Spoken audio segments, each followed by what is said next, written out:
take your notebook back to your desk and come back in here. Because if what we're saying isn't important enough for you to remember, then maybe you don't need to be in the meeting. I'm a notes guy 24/7.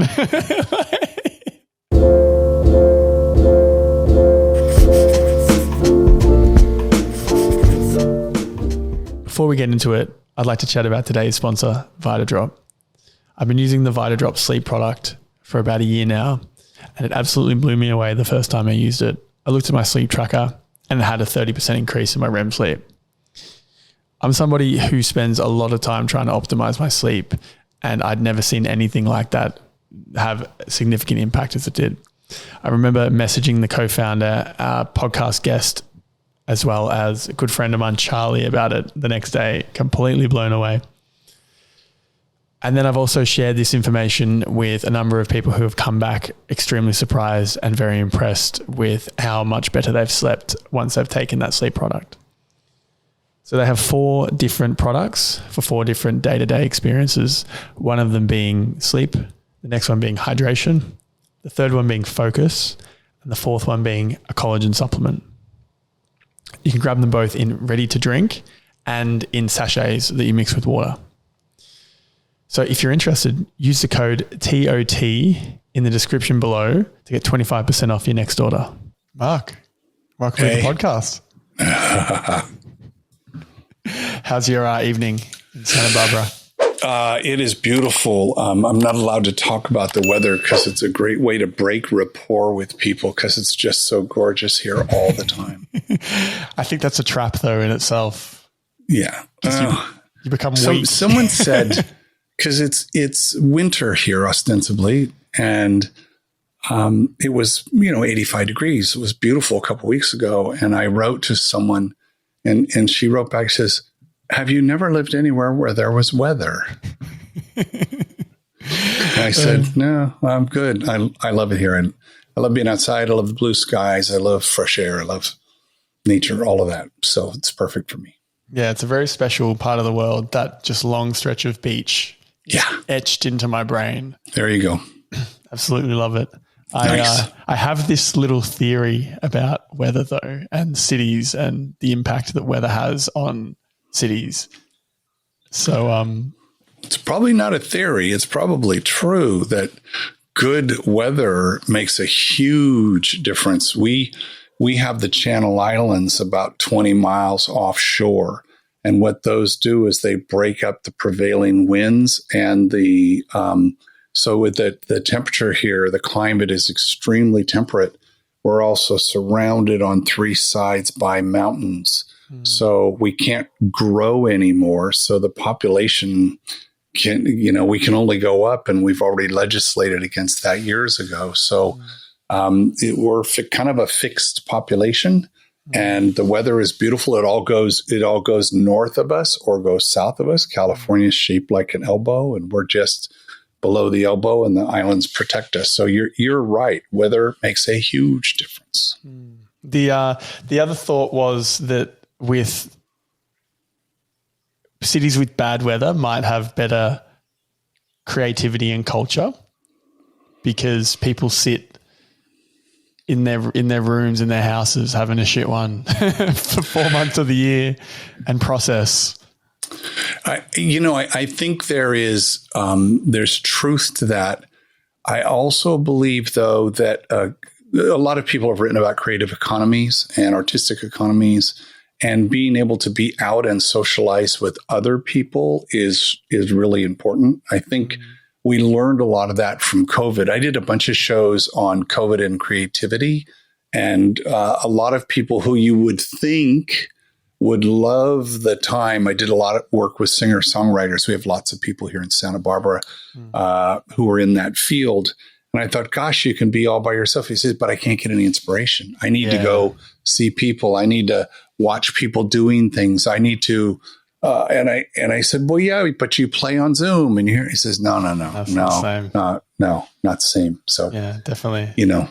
There's these assumptions we have about creativity. One is that people, if you ask them if they're creative, most people will say no. Most people. They're like, No, I'm not very, they'll do this. No, I'm not very creative. Equating creativity with the arts, with painting or doing some kind of art, where creativity, in my opinion, extends across all domains of your life. So creative solutions to solving a problem, creative ways of having conversation, creative ways of telling stories, creative ways of just living your life. It's creativity doesn't mean you have to be a maker. I happen to be a maker. I make things, but that's just one type. Creativity is across all aspects of our lives. Definitely. I was much the same. I said for a long time that I wasn't creative, and then I realized that exact thought, and I began to flip the narrative to say that I'm creative, but in my own way. And ironically, I've become more creative in more endeavors the moment I started giving myself permission to be creative. So what happens is there's the stories we tell, the stories we're told, and the stories we tell ourselves. And the first question to ask on the story you tell yourself, is it true? A lot of the times, it's not even true. You've been telling that story, or someone told you, or some, with some therapy, a lot of times you can get back and figure out where did that story come from, and ask yourself, is it true? And you'll go, gosh, you know what, Mark, you're right. It's not true. And so it only takes that long. Once you have that realization about a story you've lived with for a long time, like you're not creative, you can make that change pretty quickly, and your brain will rewire itself pretty fast, because then you'll start going, no, that's not true. I'm creative. I'm going to go find all the ways I'm creative, and then you could just have fun with it. I'm going to come back to that, because I just want to get a feel for you as a person before we get into this sort of stuff, because that's really interesting. I really want to dig into that. But for the listeners, could you give us a quick elevator pitch of who you are, what you do, and how you're contributing to the world? So currently I'm helping to build a movement of master storytellers to affect change in the world through short form story and strategic communications. So what does that mean? So my wife and I run storytellingschool.com, and she is the principal talent. She's trained over 600 speakers across all kinds of high stakes stages, from TED to Davos to the White House to Congress to boardrooms to pitches for $20 million and et cetera. We focus on high stakes communications because it's way more interesting and people pay attention when there are stakes. So it's not a hobby for them, nor is it a hobby for us. We firmly believe, I'm a 29 going on 30-year member of the TED community, and we absolutely believe one talk can change the world. It could change someone's world, and quite often will change thousands of people's points of view about a thing. And the TED platform is a perfect place to get an idea out that the world needs to hear. My job as a curator is to say, well, okay, why does the world need to hear it? Why does the world need to hear it now? And why are you the best voice to bring that idea to the stage? So as a producer or curator, that's what I do. And I think because we do a lot of non-TED work as well, I think when you bring that kind of gravitas and intentionality to the talk, which is always going to start with a story, but whatever talk it is, I'm kicking off my team meeting, that week, whatever it is, I think we lose why are we doing this talk? Why should people care about it? It's the what am I talking about? So what? Hey, Mark, so what? Who cares? Make me care. So we really look at that a lot, and so that we can affect change in the world. If I can provide the vehicle by which an idea gets launched out in whatever, a podcast, a stage, a boardroom, a workshop, wherever it is, make a difference. And then we do that through short form story. We think that you kind of have to earn the scroll in life. And when you're in front of someone when I'm looking at you right now, I have to earn every minute of your attention. And the audience, they can change the channel at any second. And so we know that I've got about 9 seconds, and then that buys me another 45 seconds, which might buy me 3 minutes, because people don't know who I am. They don't know who you are if you're new to an audience. So we have a very short period of time to get them to know, like, and trust us. Mm. What do you think is the best way to approach that? There's a lot to that. First is the knowing whole podcast itself. Yeah.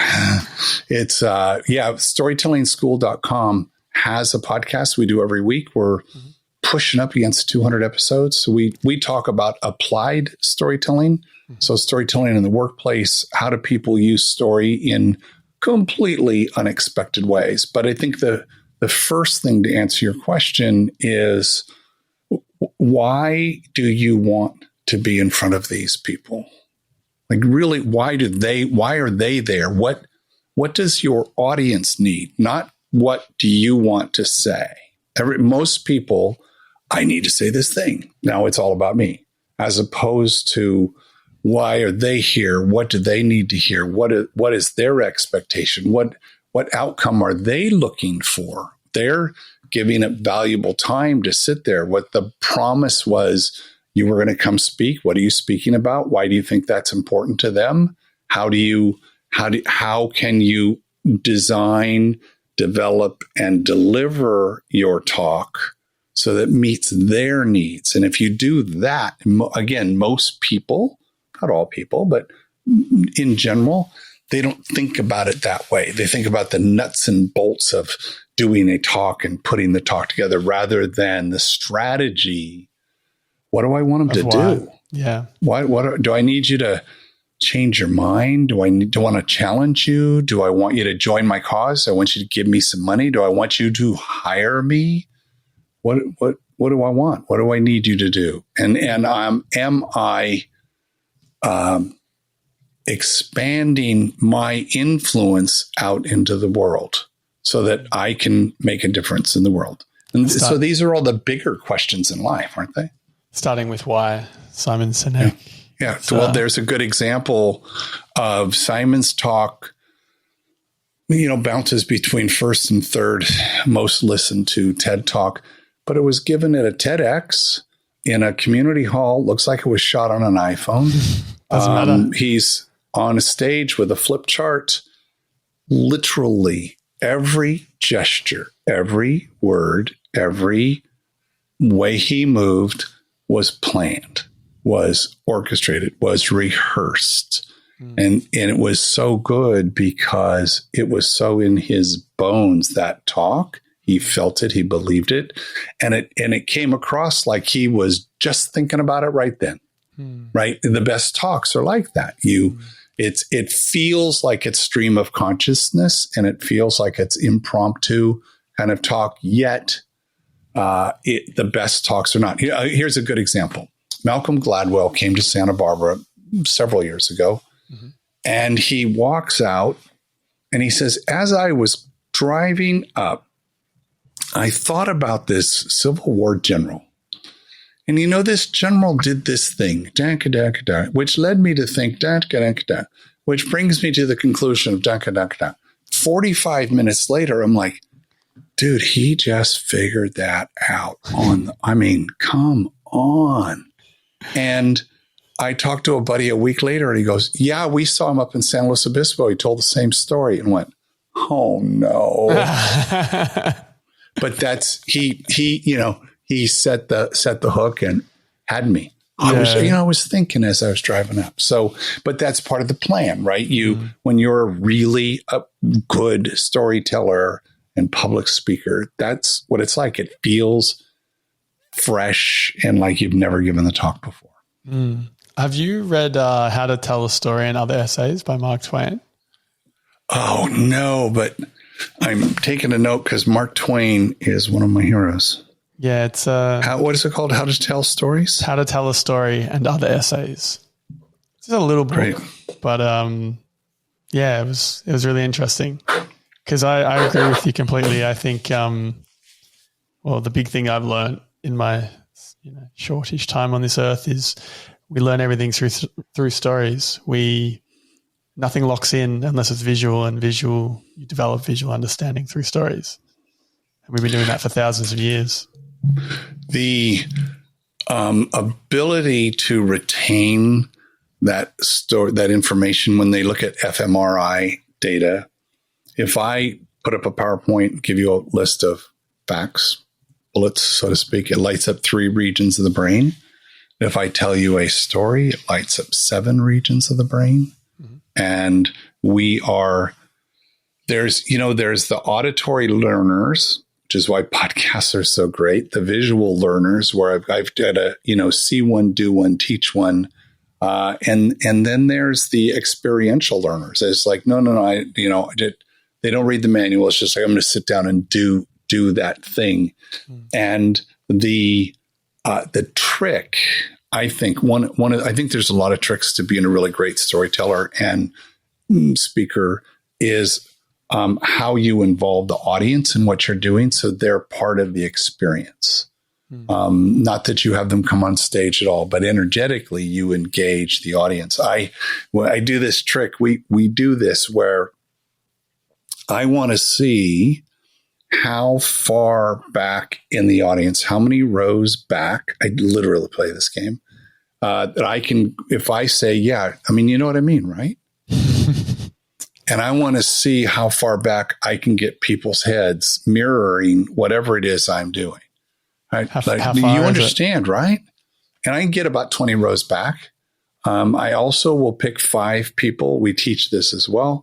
I'll pick 5 people in the audience. That whole idea of just looking and scanning across the audience, that doesn't work. You're not connected to anybody.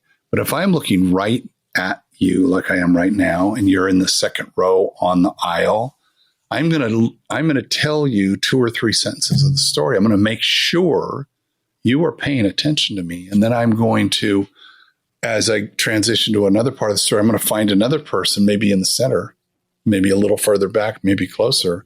And I'm going to make sure I lock eyes with them. And I know they're looking at me and they know I'm looking at them. Mm. And I'm going to land the next part. And I'm going to do that throughout my entire talk.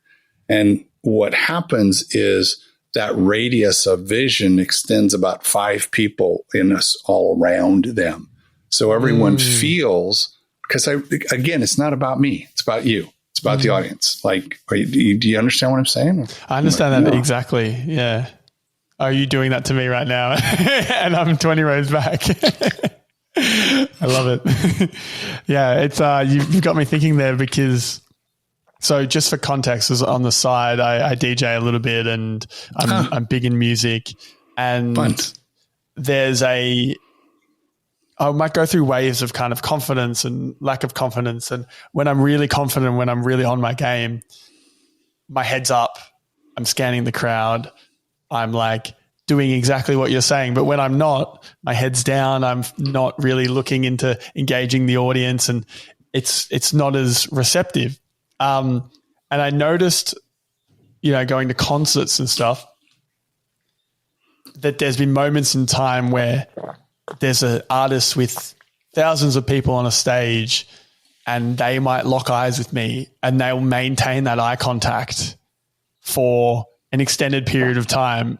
And I've just, now that you're saying it, it's kind of meshed it all together and it makes complete sense. So yeah, I can see that. Created a moment for you, yeah, right? Definitely. And I've done that as well. I've done that to other people as well. And yeah, it's extremely impactful. So I think it begins with confidence, though, and being solid at what you're doing. As long as you remember that it's not about you, it's about them. You don't have to have any confidence because it's not about you, it's about them. They paying attention, or they're looking at you, or they checking their email in the back of their head. Right. So that's all about you projecting that you really care about them. You really care that this valuable time they've given you, whether it's just you and I talking right now, this very valuable time for both of us, or you're in front of 10,000 people, or you're talking to a graduating class, whatever it is. If you treat it with the respect and give it the stakes that are inherently there, then that you rise to the occasion, right? It's like, oh, yeah, this is important. This is really important. I'm really going to show up. I've got these people's back. My job is to take care of them. Now, how many public speakers say their job is to take care of their audience? I've never heard it before. Exactly. Which is why I think that's what sets us apart in doing what we do, and why people love being trained by Kimberly, because she's very, very good at what she does.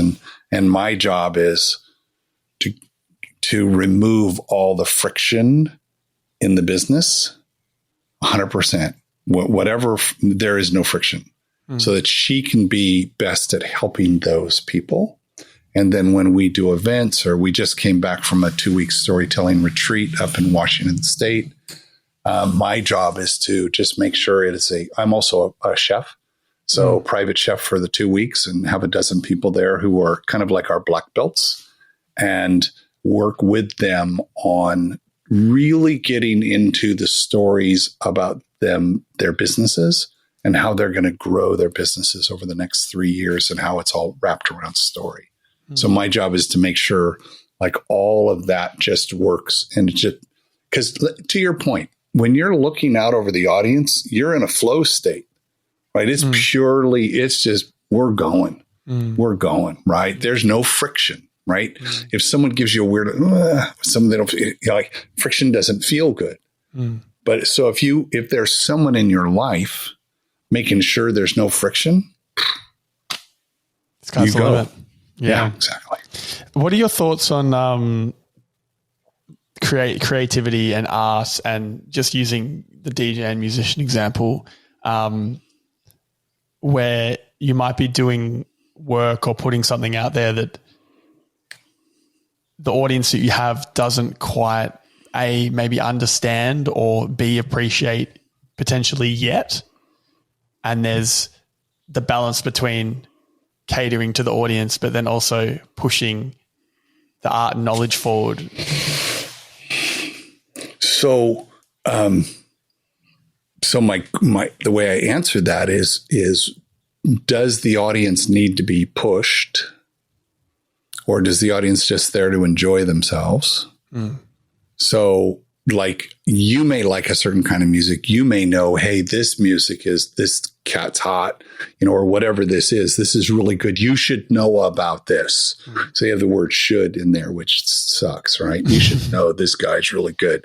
Well, so what I would say to that, because you can tell when it's not working, that this is not clicking right now.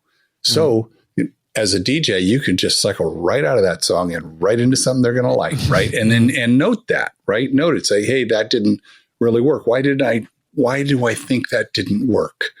Wrong time, wrong energy. I didn't have a right transition into that song. It was maybe a little too edgy. Who knows? Because if I just play what I no one is going to dance. You never know. I'm classic rock and Crosby, Stills and Nash, and rare.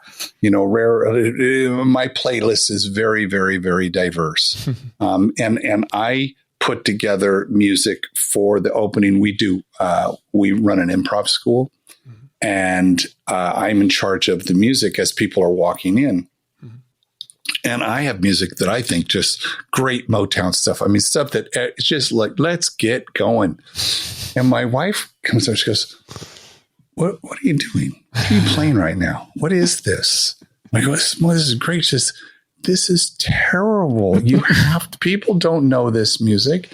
So again, to the point, I could say, no, this is good music. They should know it's good music and they should be excited. No, I just go and find out, hey, what's popular right now and listen to 8 or 10 cuts. That's all I need, and recut a playlist. And I come out, she goes, oh, that's really good. Where'd you get that? Know your audience. Yeah, know your audience, right? That's I hope that was a good answer for you, but because remember, it's kind of like the artist who paints something and no one likes it, and they go, well, but I like it. Okay, that's fine, unless you're in the business of selling your art. If you're in the business of selling your art, you better paint stuff that people would buy, or you're going to starve. If you're in a position where you can do your art for art's sake, and it's just, hey, dude, I'm just doing my art, whether you like it or not, that doesn't matter. My fulfillment comes in expressing my creativity. Great. Full on. I've always gotten paid for stuff I make. So I'm going to make stuff that I know people will buy. And I have absolutely zero any kind of artistic qualm about that. I'm not pimping myself out. I'm not doing any of that stuff. I'll say, well, do you like chocolate chips in the cookie or not? Well, I like chocolate. Great. I don't like coconut. Great. Well, I love coconut. Well, you should love coconut too. No, leave the coconut out. There's a fine line, I feel, though, with from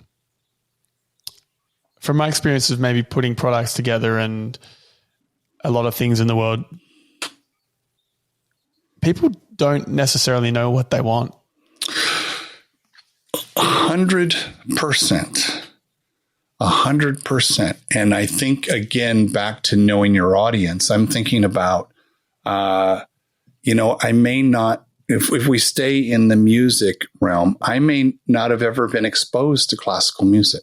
Could be I didn't grow up in a house that had it and I never listened to it. And for some reason I get it. There's an opportunity to go and it's the first time I've heard it. Do you think it's good for someone to have that experience of listening to classical music? Because it might be tough. I mean, the first concert you ever heard was Philip Glass.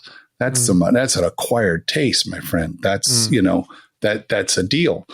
However, I think that if the people that you're catering to are creative and open and curious, oh, I haven't heard this before.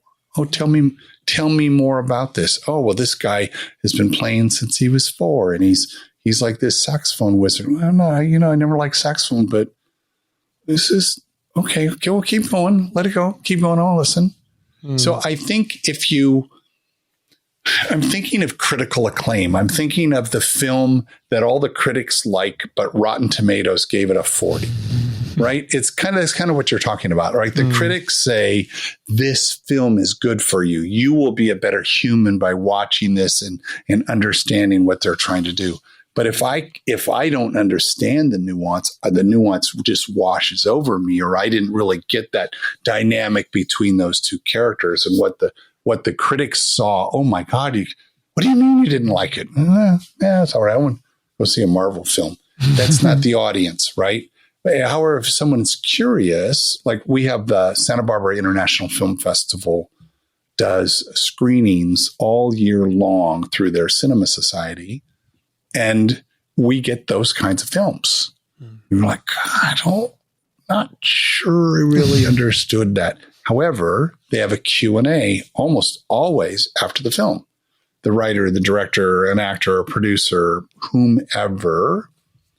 And Roger will ask questions. That's all, by the way, on YouTube now. If they look up SBIFF, because of Zoom and COVID, they started recording them, and they still do that.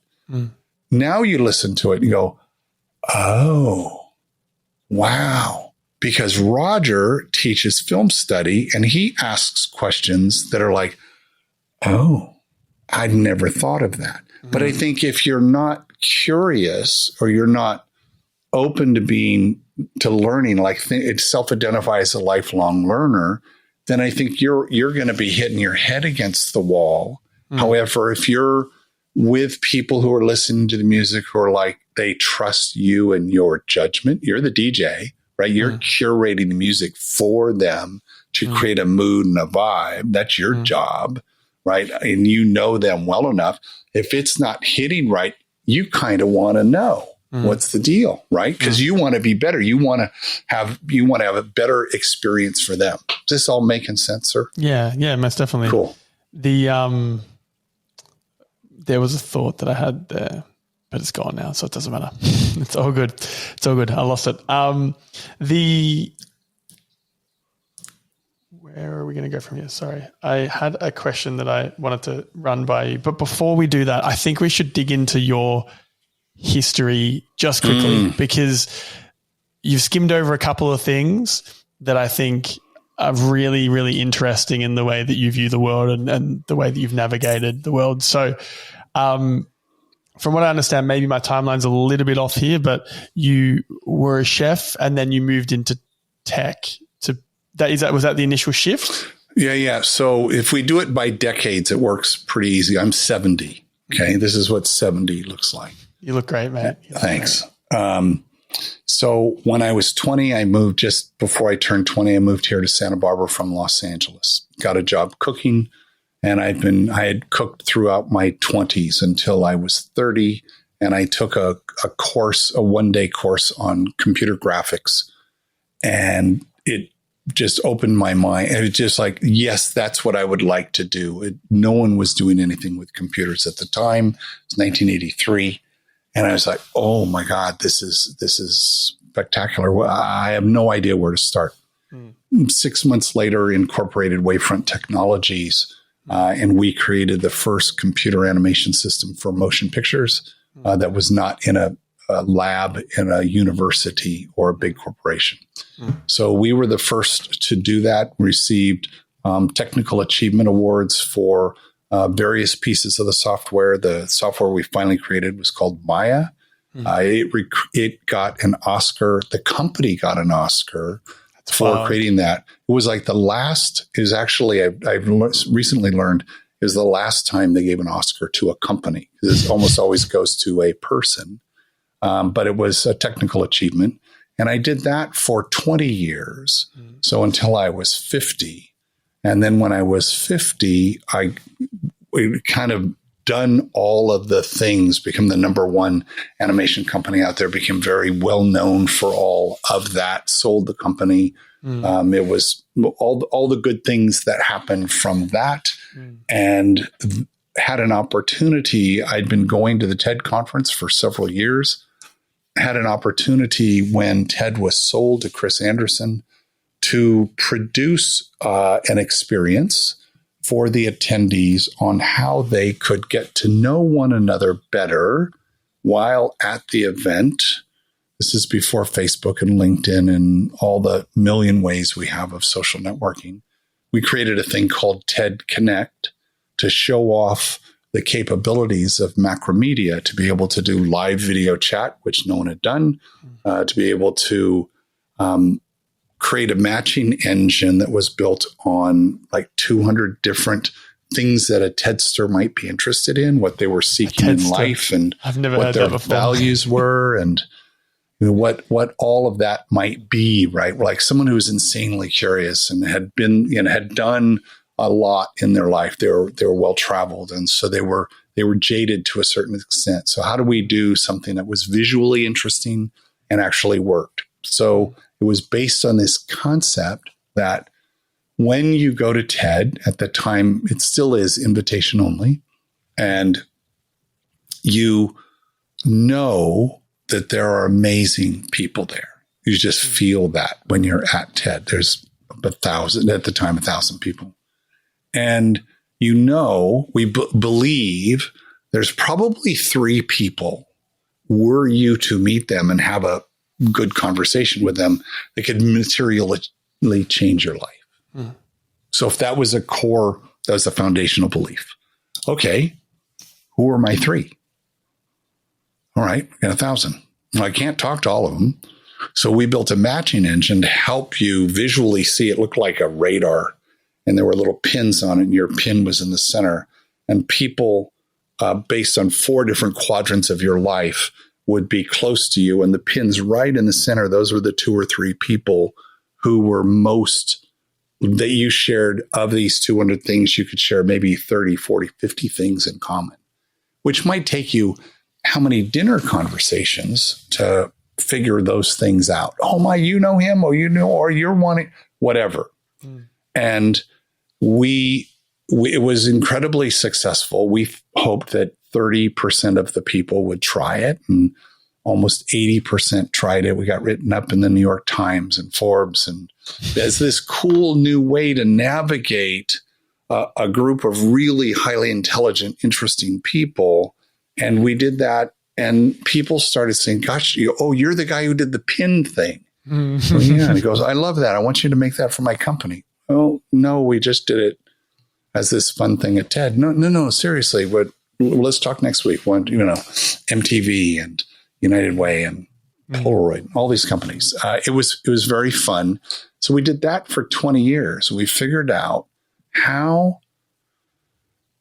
do you optimize communication in a workforce of people who are scattered all over the world, speak lots of different languages, have lots of different cultural differences and similarities. And in a work environment where I'm trying to get things done, how do I find the right person or group of people to build a team, to help me on a project, whatever that is, in a secure, curated kind of way, and learn so much about people and so much about the language of every group of people. Someone had said that language is at the heart of our culture, because if we can't communicate, we can't share our culture. So take a group of sculptors and listen to a group of really high-end sculptors talk. If you could sit on one of their shoulders and just listen to them, you might not understand everything they say, but they understand. Talk to a group of pipe fitters or people in the plastics industry. We found this hundreds and hundreds and hundreds of times. They had their own language. And what we figured out was how to devise a system that wasn't one size fits all, because that's not how populations of people are.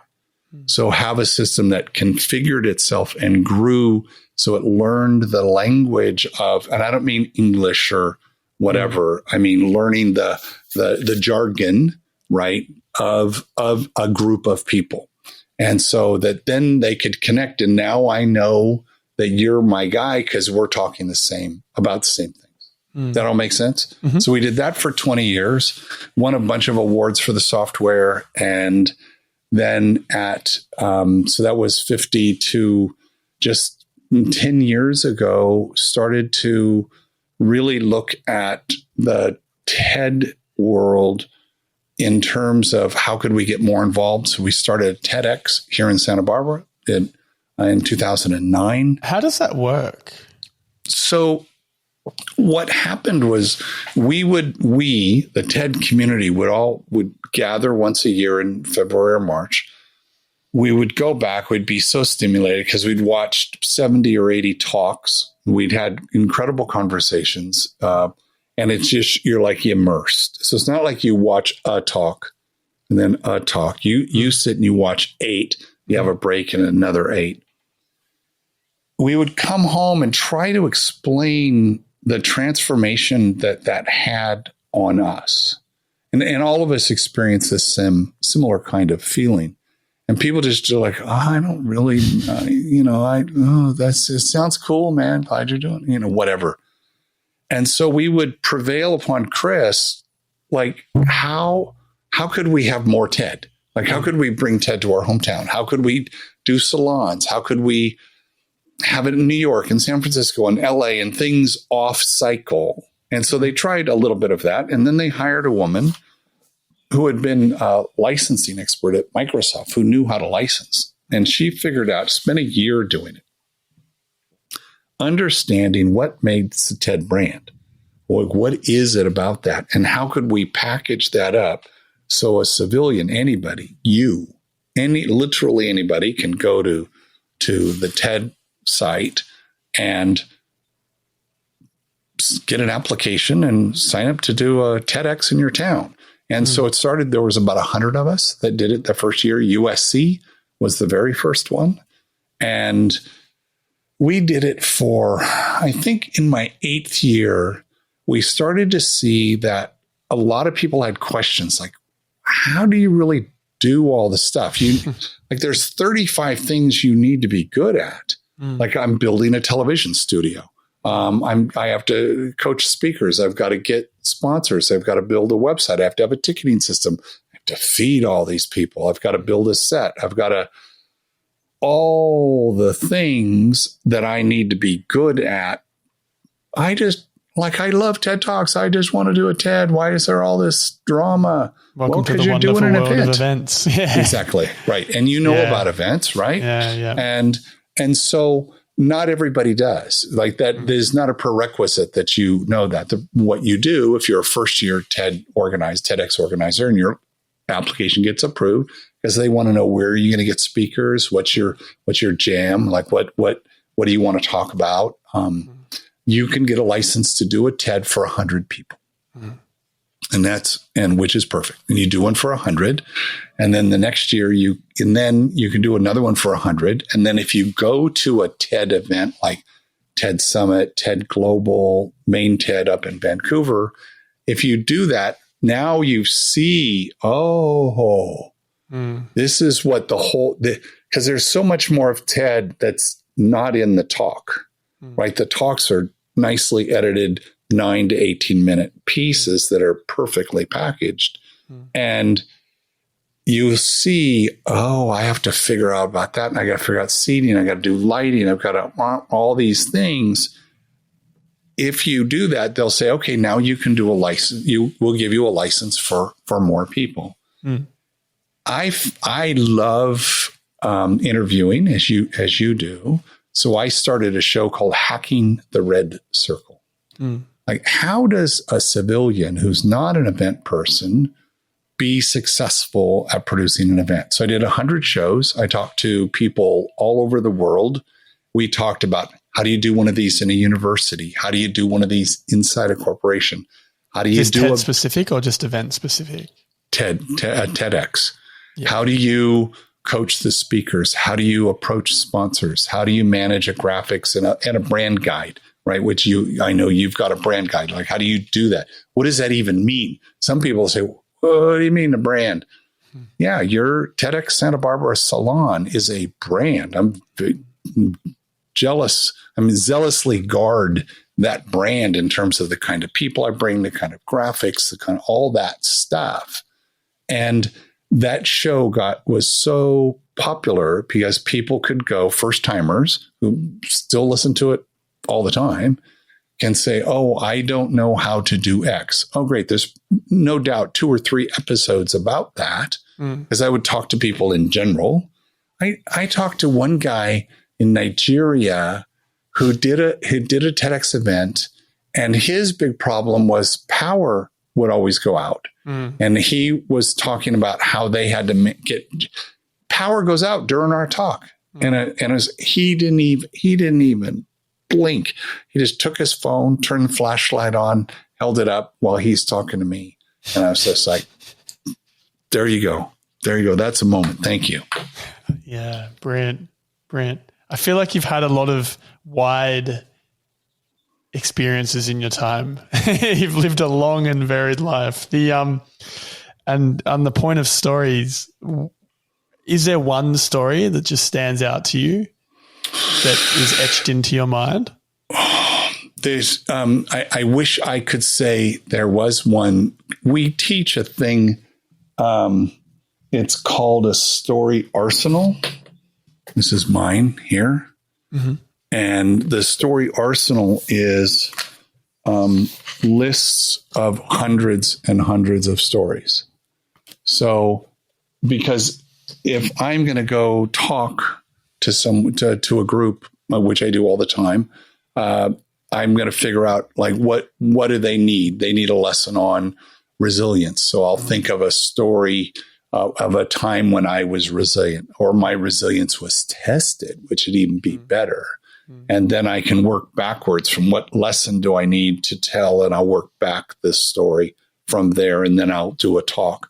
Or I may have I like to write on LinkedIn, and I write for New Thinking magazine, newthinking.com.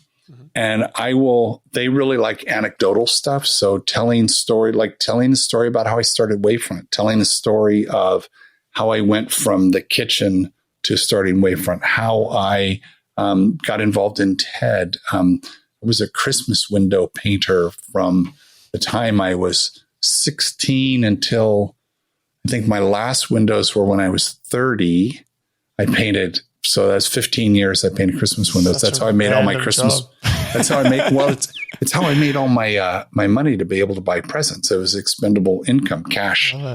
And last Christmas, the really nice retirement home that's around the corner from us, probably 800 or 900 people live there. They called me and they said, do you know anybody that paints Christmas windows? Well, and I said, funny you should ask. And I have the paint box from when I was in high school. So I still have that down in the basement. So I went and got fresh paint, and I went over there, and they assembled like 30 of the residents, and they watched, and we painted, and I talked, and it was glorious. It was, my first one was at the Children's Hospital in LA when I was 16. And I had all these kids who were, in wheelchairs or sitting on the floor, and I'm painting Frosty the Snowman and that kind of stuff. And it was performance art, right? Because you're talking and you're doing your art and you're having an interaction and you're having to do kind of two things at the same time. And so I think I've, from a very young age, understood the relationship between the artist and the audience, and the content of that conversation. I'm kind of agnostic to whether it's I'm cooking for you, I still cook, whether I'm painting, whatever I'm making, there is and now it's mostly storytelling, which I absolutely love to do because it helps people, improve and make a difference. And solidify understanding of the world into a very succinct way. Exactly. Whatever the lesson is. I mean, this is not parables and Bible stories. And I mean, all these things, there was always a lesson in there. And I'm like the moth does story for story's sake. I'm more intentional. We teach intentionality of why I want to do that. We love the moth because the format of the moth is spectacular. Have you ever been to a moth event? Do you know what the moth is? No, I have no idea what a moth event is. Yeah. So have your listeners will hear this for the first time. They can go find it. It's called the moth, and it's been around for, I'm going to get this wrong, so don't, yell at me, but it may be 20 years. But these are short stories. They're 5 minutes told with no notes. Open mic storytelling competition. Exactly. That's what it is. That's exactly what it is. And so you'll show up at an event. It'll be maybe at a bar or nightclub or whatever for the night. And there'll be, stay with resilience. The topic of the night is resilience. And if you want to tell a story, you write your name and put it in the hat. And the hosts will, hey, Mark, come on up. You have 5 minutes to tell your story. And the audience then will rate. They'll give rating cards to 4 or 5 of the tables, and they'll rate the story. You liked it, didn't like it, but you can't use notes. You can't do. So people go there prepared, but who knows what you never know what the theme is going to be.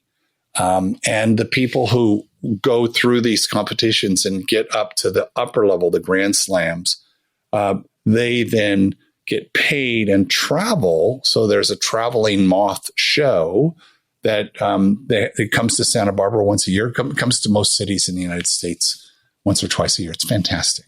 Brilliant. Yeah, I love this. I've never heard of this before. There you go. Well, you live a long way away. Well, there's one in Melbourne. Well, there you go. Okay. Go to it. Listen to them. It's worth going to it. Yeah. Oh my gosh. They're fantastic. Oh, brilliant. Yeah, I love it. I love it. You've gone through a lot of different careers and industries. The change between those industries seems quite stark. How did you go about transitioning? And you mentioned that you did a one-day course and then moved into a new industry from that, and that industry ended up becoming extremely successful, and to the point of I read somewhere that the business sold for $500 million or some like big number. I don't know if that's correct or not, but the number's big. But you went from being a chef, a one-day course, and then going into a tech industry.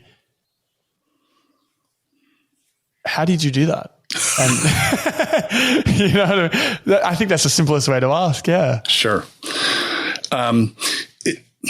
To me, it didn't feel like a stretch. I'd never worked in an office before. So that was for me, like going into a place and not wearing a chef coat and sitting down, and didn't really have email and stuff when we first started. It was just like working with really smart people in front of computers. Well, I'd never done anything like that. But for me, it was exactly the same as walking into the kitchen in the morning, flipping on the lights, and saying, what do I want to make today? Right. So it's and that's why I run an improv school now for the last several years. My wife and I run an improv school, and we do that. And it's exactly the same. I'm starting with nothing, and I'm going to come up with something. So the first time I made a picture, it was, there's a Japanese computer graphics magazine, and you could type in the coordinates, all these pixel geometric coordinates, and it made a soccer ball. Mm-hmm. And I was giddy. I was like, oh my God. And I could move it around, and it was like, oh my God, I can't believe what I've done. It was that sense of, I start with nothing. I want to make something. I want to do this kind of stuff. And this was, again, before anybody was doing it. So I could draw on a tablet and see what I was doing in real time. It's like, who doesn't want to do that? But it wasn't available to anyone. So we went out and tried to raise money to be able to go buy the computers and do the stuff we needed to do, so we could do commercial work, so we could do production work. Commercials were going for about $1 million a piece. No one wanted to give us any money, because either you have a commercial or you don't have a commercial. You do one and you're broke, until you do another one, then you're broke. And then seemed like a good business to us, did not seem like it to the investors. Yet it was the 22nd investor presentation that my partner did. The guy said, okay, so let me see if I got this right. You get a job to do a flying logo for HBO. Yeah. Yes. And then you write a bunch of software so you can do that flying logo. Yes.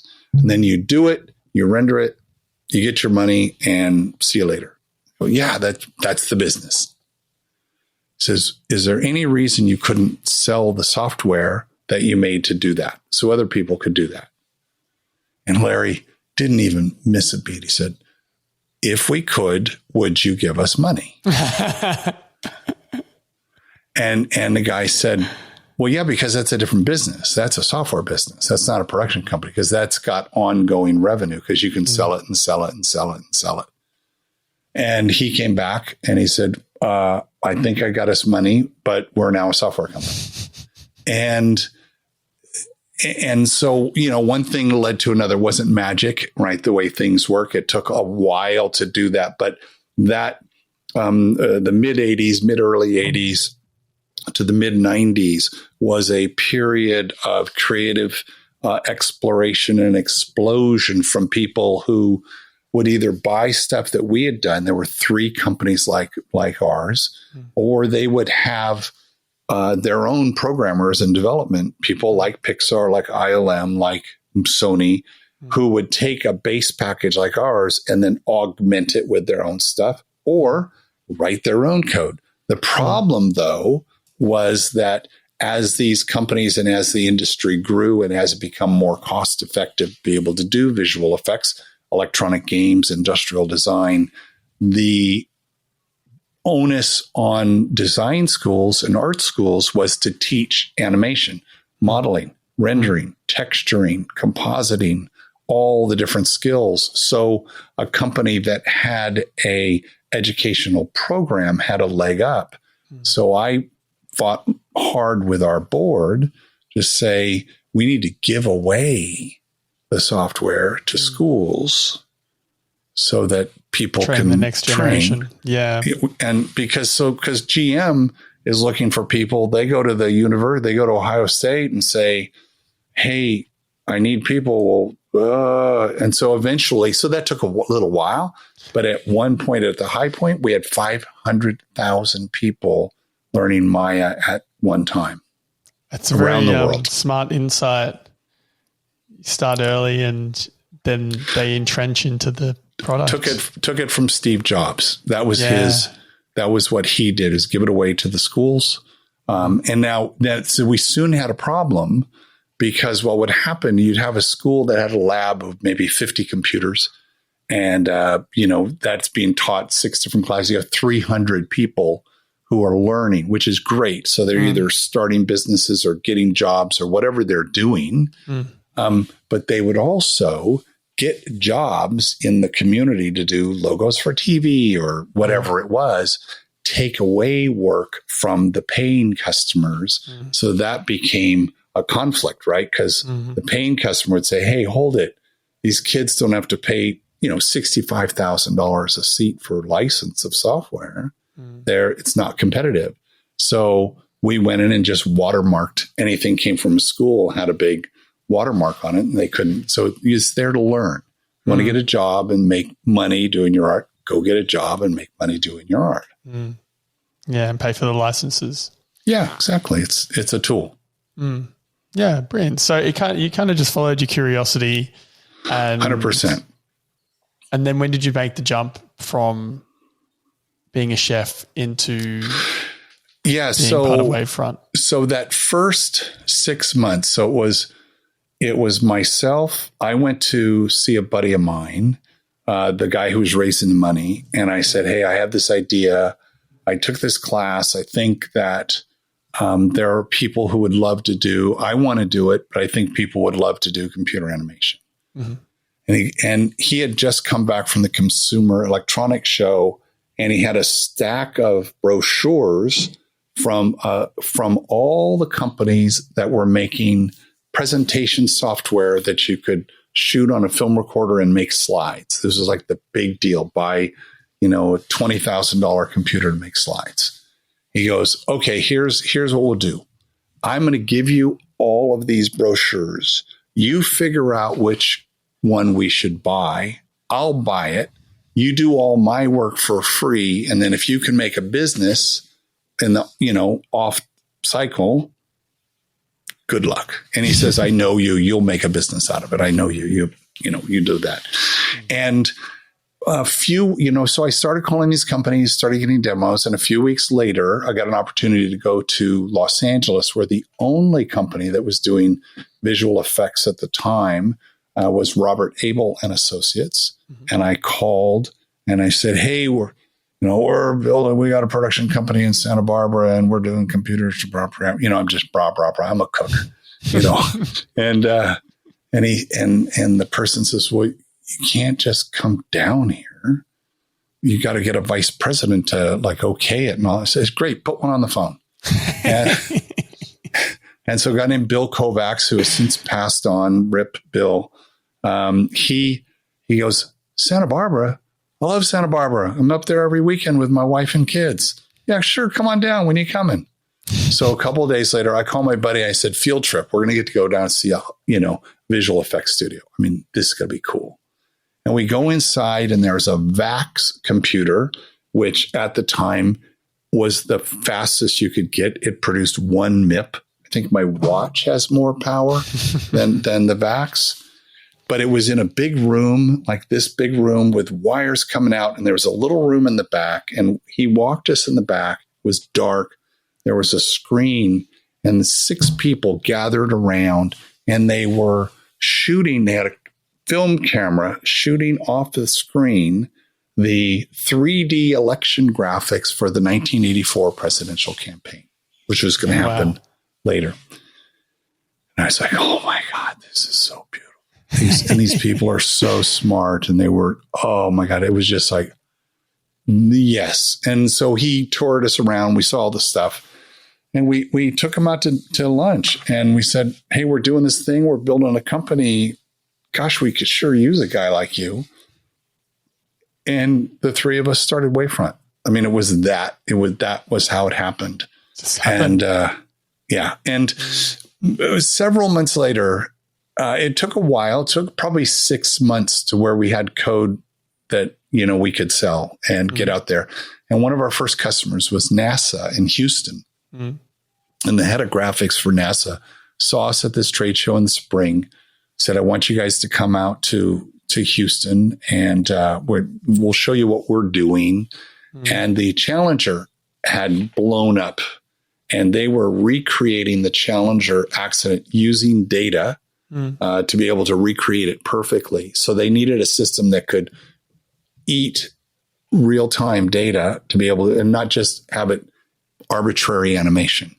So it was that customer that bifurcated the company from animation and flying logos to engineering recreations. And that was a seismic shift for us because we had one code base that needed to do both. And it was great. There was a lot of stuff we couldn't do. What can you do this? Well, I'm calling back our lead guy in Santa Barbara. Hey, he wants to know, can we do this? Can we do smoke? I don't know how to do smoke. We took him to lunch and we're just a startup. We're, maybe 5 people at the time and we're at NASA and we're wanting to be bigger than we are, but we're only 5. So we go to lunch and guy's name is Gunter Sabionski, fabulous guy. And so we're getting to know one another. And so Mark, what do you do? And I said, well, I'm a chef. And Larry kicks me under the table. And he don't tell the guy you're a chef. Come on. Because I was still needed to make money for my family, right? So I was still cooking for the Jesuits. And Gunter goes, I too was a chef in the Royal Palace in Hamburg. And we were friends from that minute on. And so I would say to people, don't just be yourself. Yeah, and don't hide it. No, people love that. That's actually interesting. You said that's kind of just hit something else in my life right now. So make a mental note of that and we'll move forward. And yeah, I love those stories. I feel like in the trenches, you just kind of have to be scrappy. Hey, you just have to work with it. And listen, I think that for me, it was some people who've worked with me have given me feedback after some encounter that I don't know how I learned this, but I'm able to listen to something, take the new information and almost instantaneously process it and turn it around and do something with it. An example, Disney we were Disney's software that they used to do, all of their films for years. They still are a customer, I believe. And they each year, because now software companies there's new stuff every 2 weeks. You have agile engineering. So there's new things coming all the time. 30 years ago, 40 years ago, once a year, you had a big major release and you did it in time for the big trade show of whatever industry you were in, right? Exactly. And Disney would give us a list. Like in January, I would go meet with them and I'd get a 30-page list of all the things they needed to do. And I would spend 3 or 4 days to really understand, because if you're building animation software, who do you want as a design partner? Someone like Disney? People who do the work day in, day out at a world-class level. Yeah, exactly. And I had worked with world-class chefs as a young, I'm 30 when I started Wavefront. So, I mean, at 21, 22, 23, I'd worked with amazing chefs who did not like to repeat themselves. And I learned, pay attention. They'll tell you once. And then if you ask interesting questions about the thing you learned, they'll know that you were paying attention and they will tell you another thing. And from that, I learned with Disney, like for instance, they would say, can you move an object in all 6 dimensions like this, pitch, yaw, roll, pan and tilt? Well, yeah. He says, okay.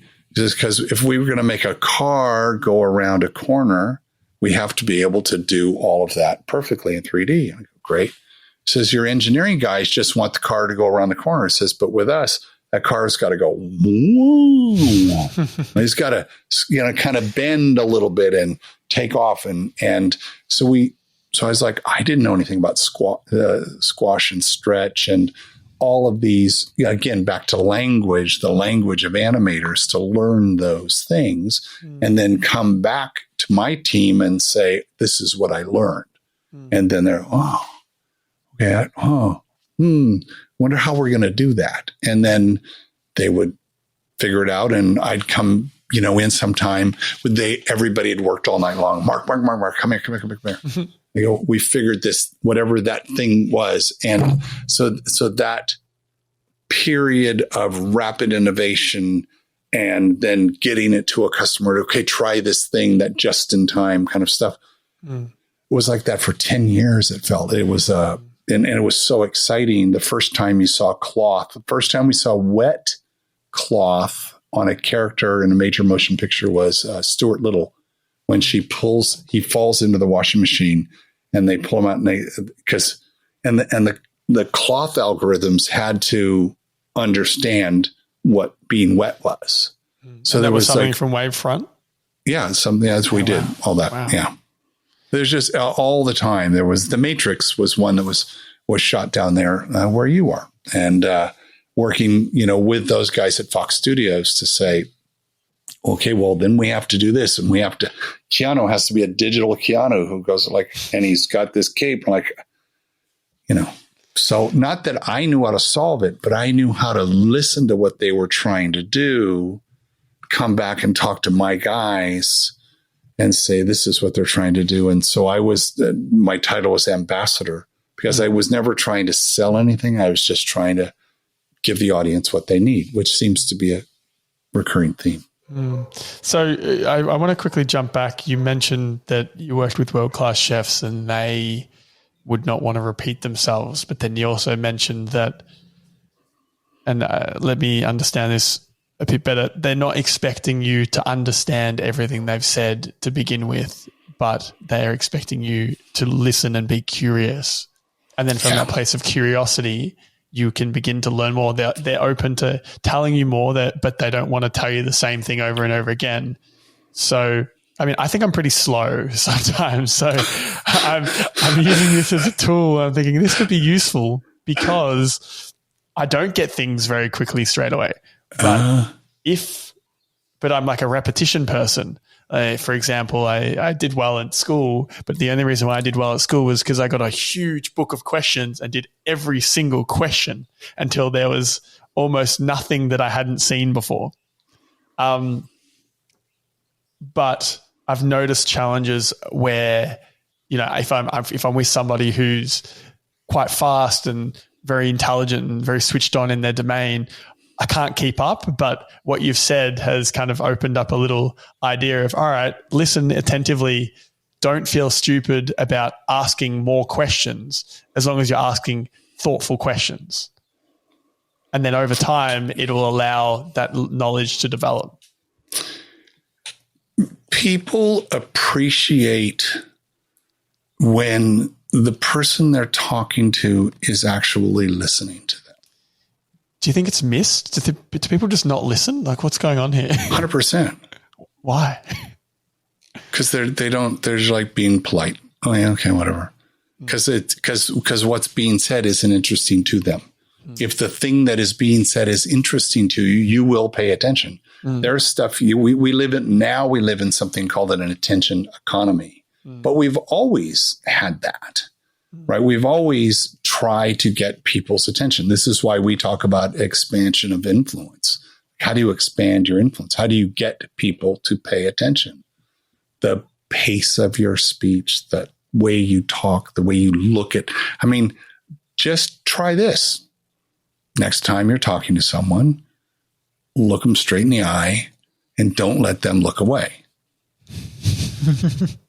That is a test of your ego strength and their ego strength.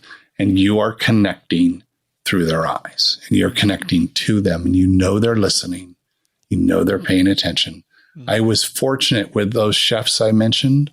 I came in as a young 20-year-old, and in 5 of the cases, it was their last year before they retired. And then I took over their job. So here's a young person that they are passing the torch to.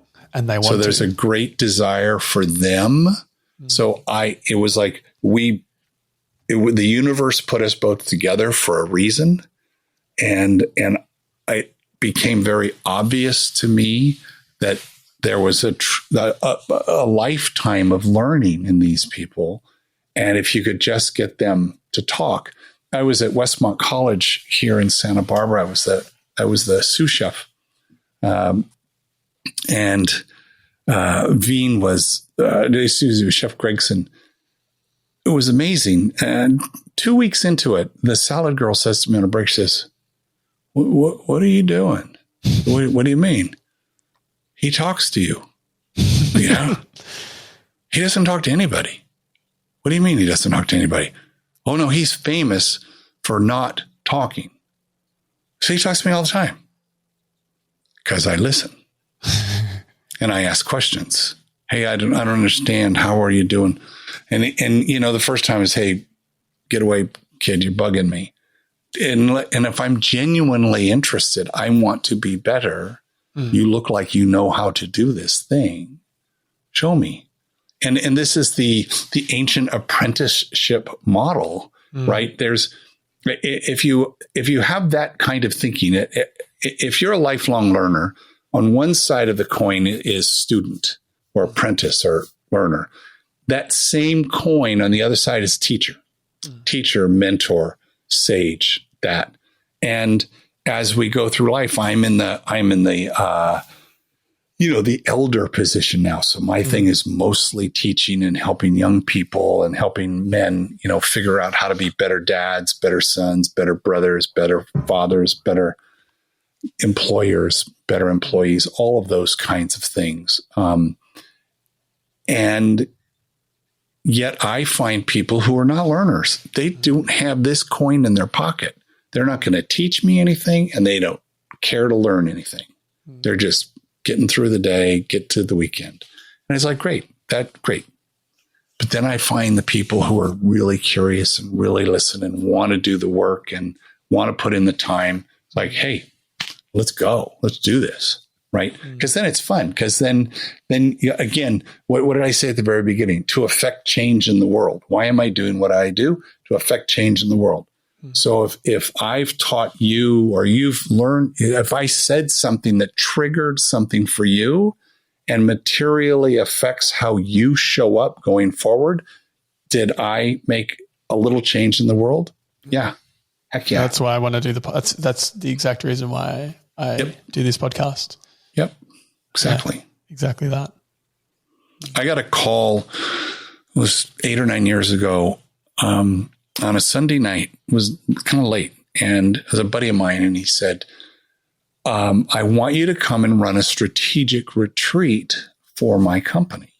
I go, John, I don't do strategic retreats. That's not my thing. I do a lot of things that's not. So where on the internet does it say Mark Sylvester does strategic retreats? He says it doesn't, which is why I want you. I says, oh, okay. Because he runs retreats. His company was a public relations firm. And he said, we've had all the people who run retreats, and that's not what we need. He said, Mark, you've done over 500 interviews with business people at all levels of business. You probably know more about business from all those conversations. To your point, Adam, about learning from all the people you talk to, he said, you'll be fantastic. And what happened was I doubted my ability to be able to do that. So I said yes. And then in preparing for it, I thought, okay, well, what does a strategic consultant do? And how do you run a work? How do you do an office? I mean, all that stuff. I'd been to those things, but I'd never facilitated one. Mm. And so I said, okay, well, you do this, then you do this, and you do this, and you do that. And none of it felt comfortable to me. Mm. And I talked to my wife, and she says, he doesn't want that guy. He wants you. Yeah. Just go in and do you. Mm. And it was, again, one of those very quick conversations. I just went in and didn't make it up, but it turned out to be fantastic. Taught them how to tell stories and how to ask questions and all the stuff that is interesting to me. As it turned out, it made a huge difference in their business. And I think I did it for 4 years in a row. It was great. Brilliant. Yeah, you've done a lot. I love it. A lot of curious endeavors over your time. I know one of the questions you sent ahead of time was a book that made a huge difference. There's a lot of books around, but the one was given. I'm also a martial artist. I'm a second Dan black belt, and in Hapkido. So it's a blend of Aikido and Taekwondo. Okay. My wife is a 5th Dan Japanese sword master.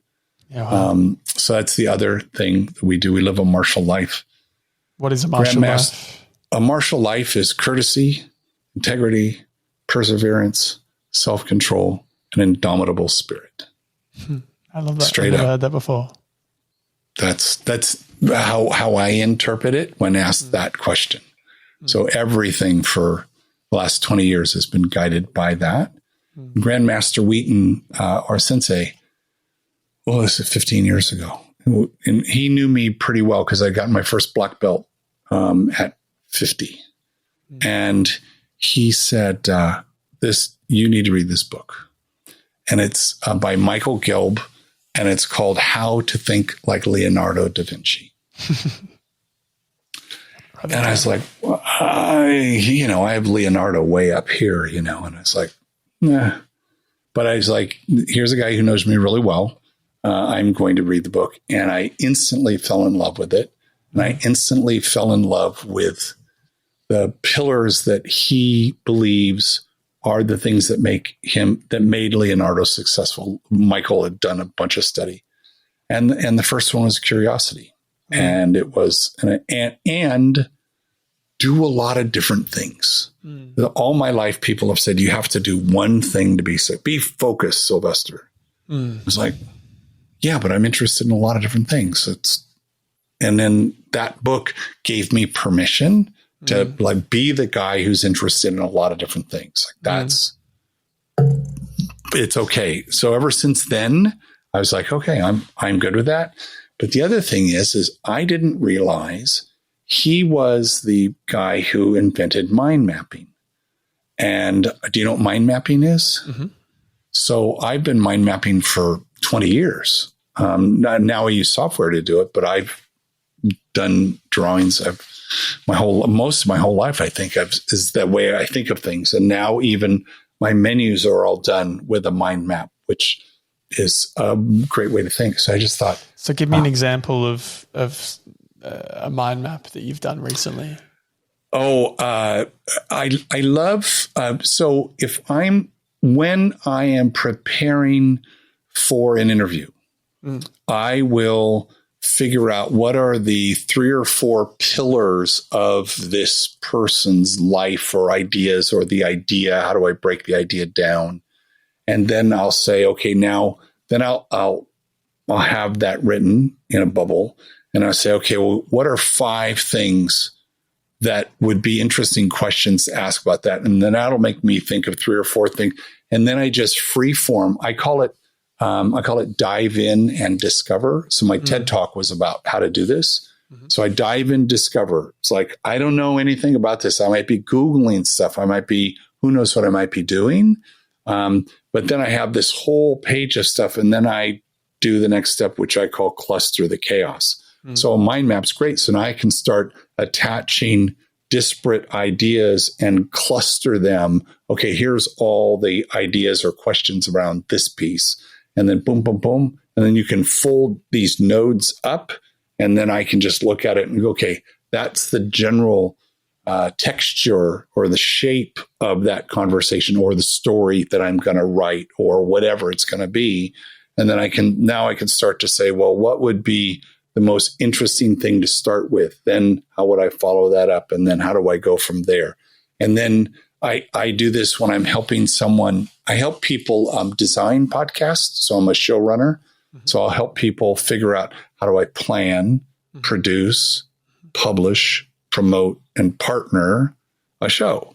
And so I do this all with mind mapping. And when it's all done, it fits on like a 4-foot board. So I'll print the whole thing, I'll send it to, Office Max to print it.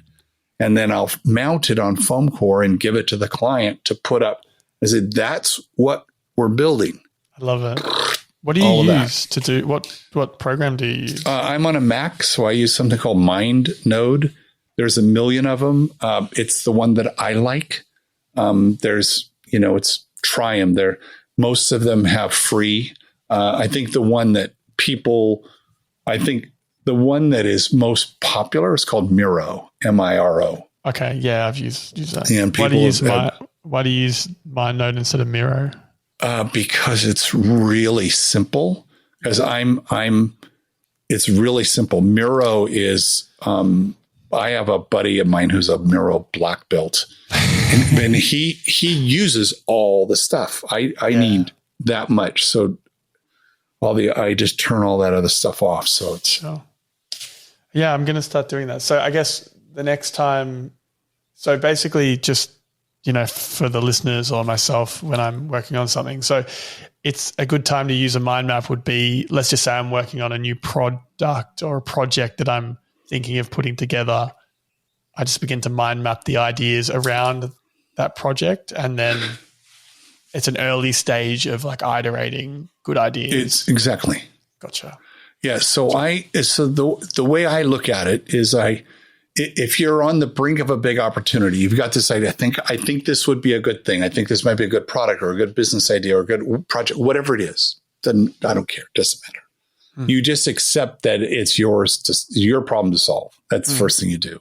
Then you say, okay, well, what's the who, what, when, where, and why of this? Or what's the plan? What's my strategy? Well, how would I make the thing? How would I get it out in the world? Could I partner with anybody? How would I promote it? How would all those kind of early like questions? And then that's that dive in and discover until you're like, that might take 30 minutes, it might take 3 hours, and then cluster it. So now you go, okay, I can see it all. The fourth step is I call make a map. So I draw this, I draw this circle down here, and then I draw a line all the way up here, another circle. And that's like, where do I want to be in 6 months? So I go, okay, in 6 months, I want to have gotten version 1 of it down, or I want to have raised the money, or whatever that milestone is. And then I start taking things from the cluster. Okay, here's all the stuff. And I start moving them to the map. Okay, well, when am I going to do that thing? And I'd move one thing to the map until everything that was clustered is now on the map. And I go, I know what I have to do first and second, third and fourth and fifth. And then I print that, put it up on the wall. That's the plan. And then take a step and commit to doing the next step because you've done all the work. And then it's doing the work and paying attention and listening. And, I had some assumptions. I thought this was no, that didn't work. Okay, great. That's why you can move things around. But to me, it seems very simple because that's how I've always worked. But in trying to get ready for my TED Talk in 2018 at Tedx Fargo, there are a lot of things I could teach. My wife teaches how to do a TED Talk. So we would take long walks on the beach here. We've already established our beautiful beach. And I came up with 8 different ideas that I thought were fantastic, and 7 of them did not make the cut until I got to this one. And then I spent a year working on it and then gave a 15-minute talk. Spent a year to do a 15-minute talk. It's wild. I mean, it's all about the preparation, right? 100%. That's the journey, right? That's the part that they will tell you, focus on the journey, not the destination. I like to get to the destination, but I will enjoy the journey. So I will do a yes and I'll take both of them. Yeah, I love it. Brilliant. Before I'm conscious of your time and I want to wrap up, but I had a few interesting questions that I wanted to dig into. You mentioned you spoke about some very heavy hitting companies like Disney, Pixar.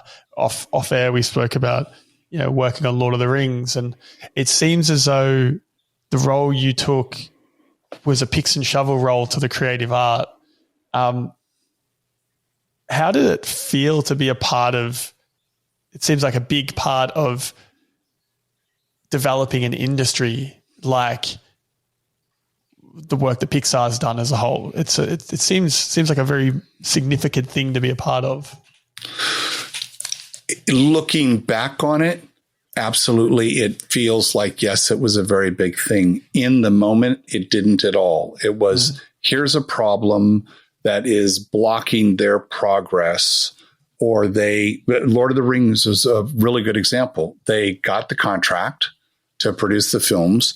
They'd made the decision they were going to spend 5 years creating all 3 films at the same time, rather than one after they were going to do that.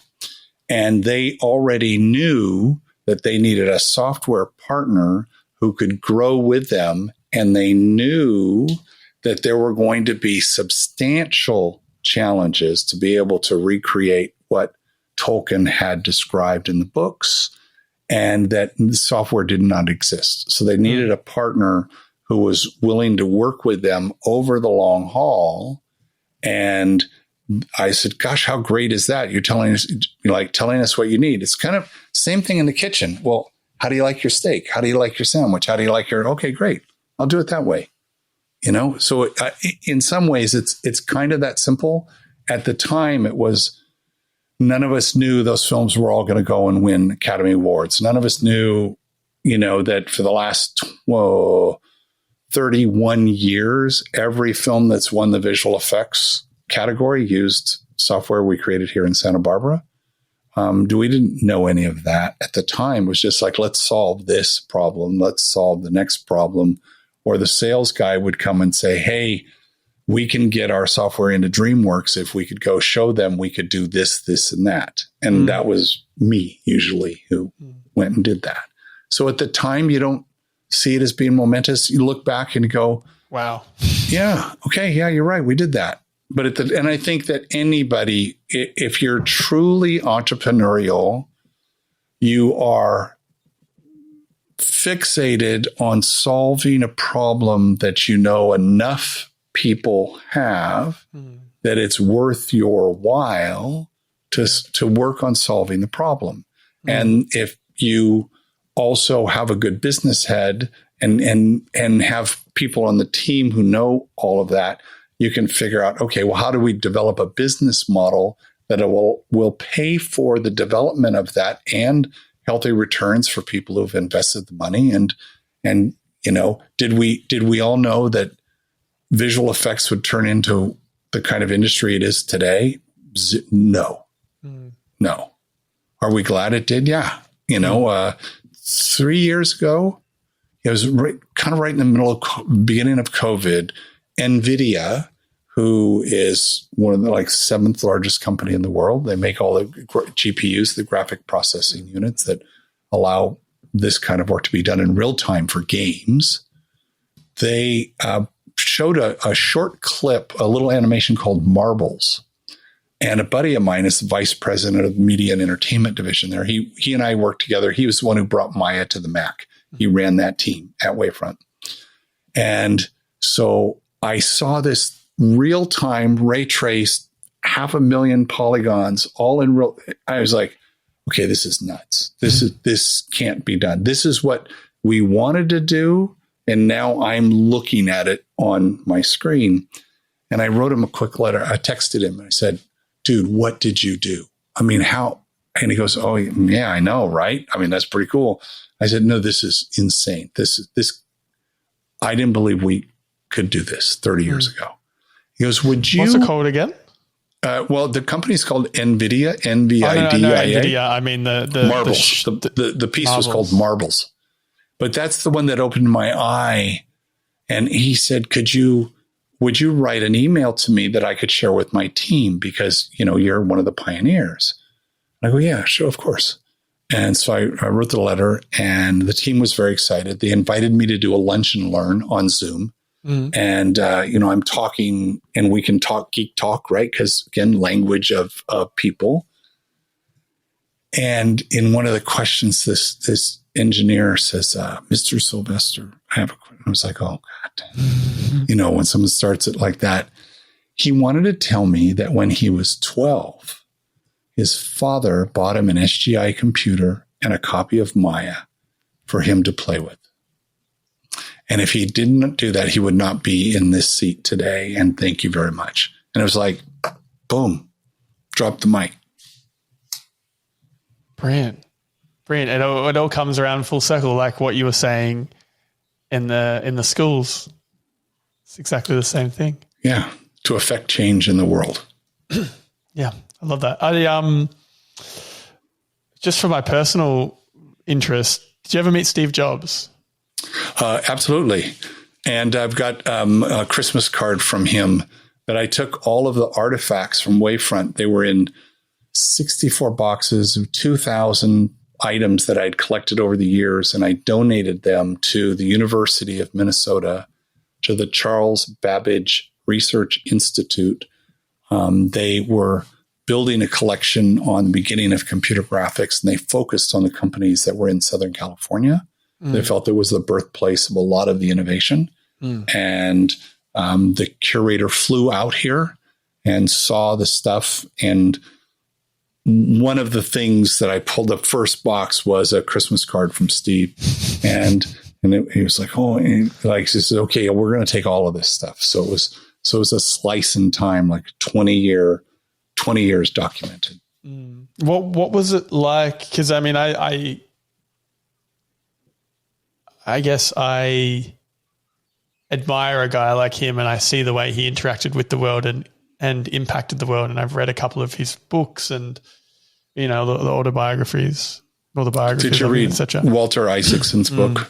Yeah. Yeah. He was challenging. Yeah. What was it like to be in the space of a person like that? The good thing is that he paid attention to detail. Like details were really, really, really important to him.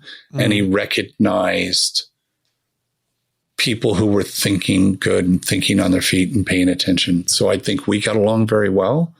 In a meeting, if you showed up with a notebook, this was a story I'd heard from my buddy who's now at NVIDIA, who ran Apple's Pro products before he went to NVIDIA. So a lot of my stories of him, when we launched Maya on the Mac, we went to their big, the GDC, the big Mac developer conference, the WWDC. And Steve was so excited, to bring Maya to the Mac because of the creative community that the Mac had. He actually did a 12-minute video that I just saw last month. Someone sent me, had bound it on a VHS tape and sent it to me, of him thanking all of everybody at Wavefront, at Alias Wavefront, for doing what we did to bring Maya to the Mac. He was so excited. But anecdotally, if you would go into a meeting with a notebook, he would go take your notebook back to your desk and come back in here. Because if what we're saying isn't important enough for you to remember, then maybe you don't need to be in the meeting. I would tank. I'm a notes guy 24/7. Oh Lord. There you go. Interesting. Yeah, well, that's really cool. I feel like, as I've said a number of times, you've lived a long and varied life. It's been brilliant. The last question I had on the Wavefront side of things and that part of the world is I know the exit was quite significant. How did that impact your world? It just gives you the freedom to make decisions and do what you want to do, and you're not having to scrap and scrape and have two jobs and a side hustle or two. And, you can really focus on what's really important. And it was at that time that really focused on TED and the opportunity to do the TED project, TED Connect, which turned into Intro Networks, which was so much fun because it was just us, as Kimberly and I could do that. And, we eventually grew that into a large company. And that was super fun getting to do all of that. And again, doing the same thing, working with people. How do you want to connect them? And it was on a higher order of what we were trying to do. We were trying to connect ideas, which was the same thing as we were doing at Wavefront, which was on the product design piece. Someone would have an idea for a product, but they couldn't show it. So they could build a 3D model of how it worked and then show it to people and go, oh, I get it. So it's about the idea. A director has an idea for how something is going to happen, and they can't do it without visual effects. So the visual effects, I think in all of these cases, it gets back to there is an idea that we need to manifest, bring it into the world in one way or another. I have an idea for a soup.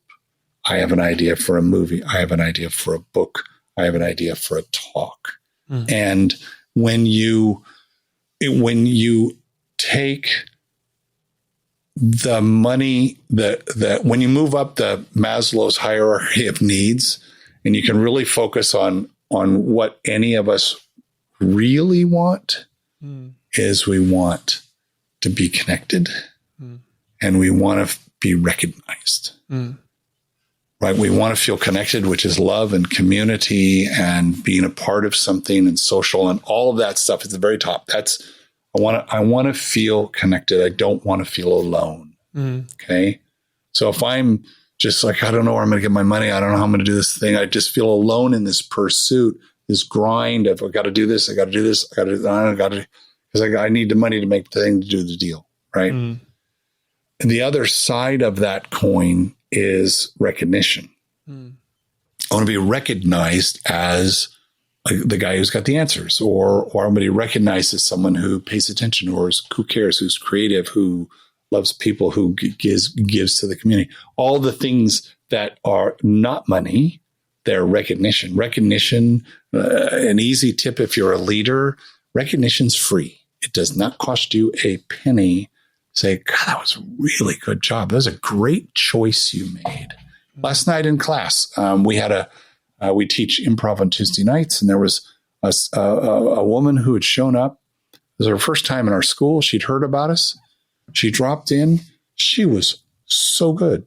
And you never know as an improver, like, did I make a good choice? Was it funny? And in class, we're in a theater where there's no audience, right? So you don't know unless the other improvisers are laughing. And she kept making good choices and it was really funny. And she was coming off of a scene. I said, have you been doing this for a long time? Because you're making very good choices and your characters are hilarious. Who are you? And she just lit up. Yeah. Lit up. So it's recognition. And she said afterwards that she loved this group of people. There's an improv school she goes to down south where there's so many there that you don't get hardly any reps. You're sitting in the audience most of the time. And with us, we make sure we run it really fast. So you get a lot of stage time doing stuff. And she goes, I just love how you all feel like a community. So connection, recognition. Yeah, brilliant. I've heard of scenarios where there are leaders that don't give much recognition or, are very hard on the people that they work with. Do you think there's value in that, or? If you can afford a really good HR department to deal with the turnover. So you think there's a lot of turnover in those scenarios? Well, sure. Because again, what do people want? Recognition and connection. Yeah. And if I don't feel connected, because the dude might be brilliant. I'm thinking of one person in particular, might be really, really brilliant, but he's a jerk to work for. Yeah. It's funny. People don't ever quit their job. They quit their manager, right? They quit the leader. They don't quit the job. They probably love the job, hate the leader. Talk to anybody who's quit. Why'd you quit? The guy's a jerk. My boss is an asshole. Yeah. So it's like, and it's the second book I would suggest is called The Culture Code by Daniel Coyne, Coyne. He studied a bunch of companies and found out what was it about the culture of high performing companies that allowed them to be so successful.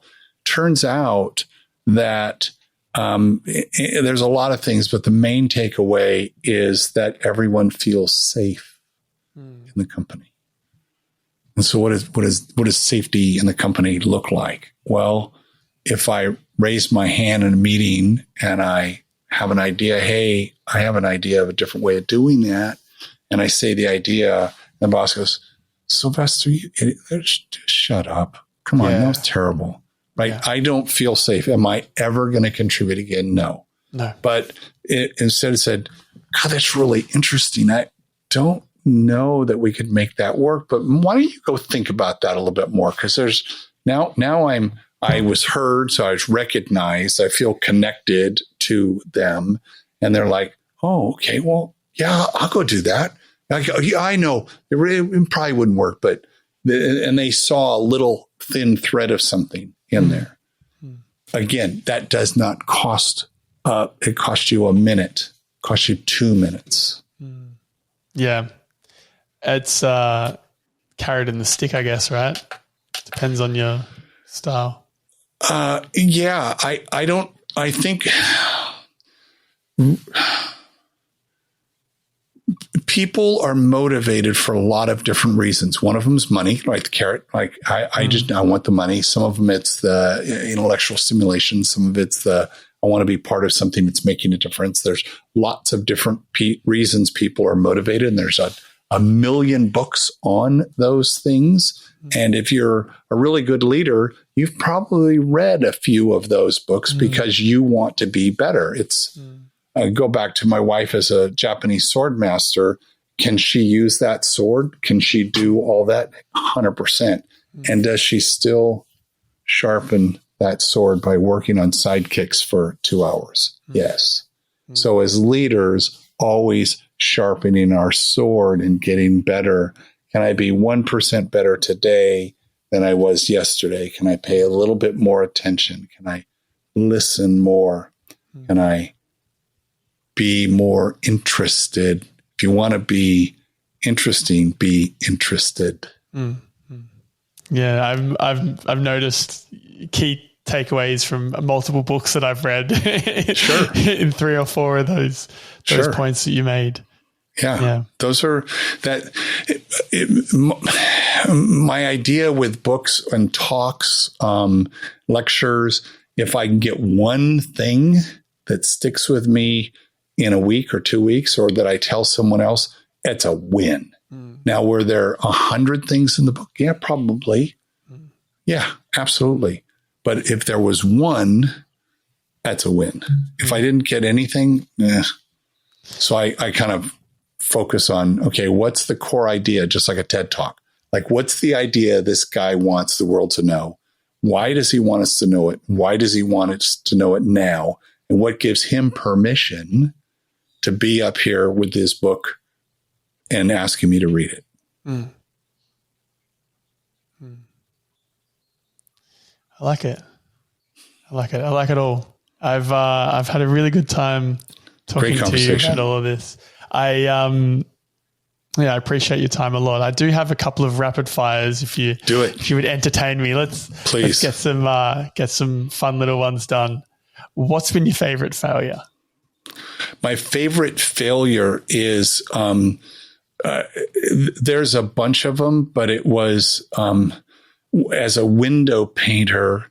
I'm left-handed, and I do calligraphy, right? Season's greetings, all of that. And the failures would come when I would not plan season's greetings, and I'd get to greet, and I had no room for the INGS, right? So I'd have to wash the whole thing off and start over. So those were simple things, but it's like think ahead, visualize. But then the other part was the failure of I'm left-handed, so how do I get into the corner in the far right hand? So I taught myself how to do calligraphy with my right hand so that I could paint. So you're ambidextrous now. Exactly. Brilliant. Yeah, I'm definitely not. I mean, maybe one day, but it's not been a priority just yet. It's funny how being forced by the world to develop your skills becomes so valuable in the long run. Benjamin Franklin said it best. He said, necessity is the mother of invention. A funny random side note, I've been playing a lot of chess lately. I used to play it as a kid, but I was never very good at it. But then I lived in New York for about 6 months this year. And I came across this cool chess club with young people, like think cool bar, wine, candlelit, lots of chess tables, really, really cool, packed, so cool. Wow. And it just sparked this like new love for chess. So I've been playing online probably 2 to 4 hours a week since. Just studying it. I've become really focused on it, and I've noticed that it's ADHDing me in a strange way. My attention span is improving because the muscle is being forced, because every time I would sit there and play a game of chess and I would get distracted and go on my phone while I'm waiting for the other person to play their move, and then I'd lose, it'd piss me off. So I've started to just sit there and look at just focus on the game so much more. And I'm noticing it's starting to affect other elements of my life. Really, really interesting. It's called being present. Yeah. Yeah. I mean, it's a great skill to develop. Yeah. Yeah. That's where the looking in the eyes is such a good skill to work on, because it forces you to be present. Okay, I'm going to look at your eyes the whole time. And it forces you, because you're like, dude, that guy is not looking away from me. I'm going to use this. So I'm on, what's the 28th today? On the 31st, I'm doing, when you go to I don't know if you've been to a festival recently, but there's the bands, and then there's a DJ in between all the bands. So I'm the DJ in between all the bands. Oh, cool. On New Year's to a 35,000 person festival. Wow. So congratulations. Thank you. It's just a little fun thing on the side. So, and I'm going to, because there might be 20,000 people at this stage. I'm playing just before the countdown, and then the headliner comes on. So I'm going to see what happens if I just do what you were saying and look at people in the eyes like while I'm playing. I'm going to see. I don't know what's going to happen, but I'm going to try my best to. You have to send me a note. I report back. Yeah, I'll let you know how I go. Or send me a video of everybody going like this. I will. Yeah, I've got my little GoPro ready to go. And there you go. I'll try and record it. So what challenge have you overcome that you never thought you would in the moment? Learning how to shut up. Serious. What do you mean? My mom told me when I was 12 that if I didn't stop talking, my brother would never learn how to talk. And I'm in a job now where I get paid to talk, and I teach people who want to get paid to talk. And I'm in improv, which is where it's all about talking and learning how to just say a sentence, shut up, so they can say a sentence, then they'll shut up. Learning how to do that the last 3 years. Our coach is from the Chicago improv scene. He teaches us via Zoom, and he's very, very well-known coach. And it has been the hardest thing for me because I'm in the business of talking and improv is the business of listening. Interesting. It's funny you say that, given that you've done 1,100 episodes of a podcast. Well, that's the coach will say that. John will say, look, I get it. You're in the business of solving problems. And in improv, you don't solve problems. You make them worse because they're not funny if there's a problem and you solve it, scene's over. But if you make it worse, yeah, exactly. If you make it worse, then the scene keeps going. So number one, strike against you is you're a problem solver. And that's what you teach people, how to solve problems. So throw that out. Shit. And you talk for a living. So throw that out. It's like, fuck. And you think all the time because improv is trusting your scene partner and yourself that it doesn't matter what you say. Whatever you say is right. Whatever Can we you do a say quick is improv? Right. Of course, I'd love to. I've never done it before. So what we're going to do is you and I are planning the after party for this this big festival.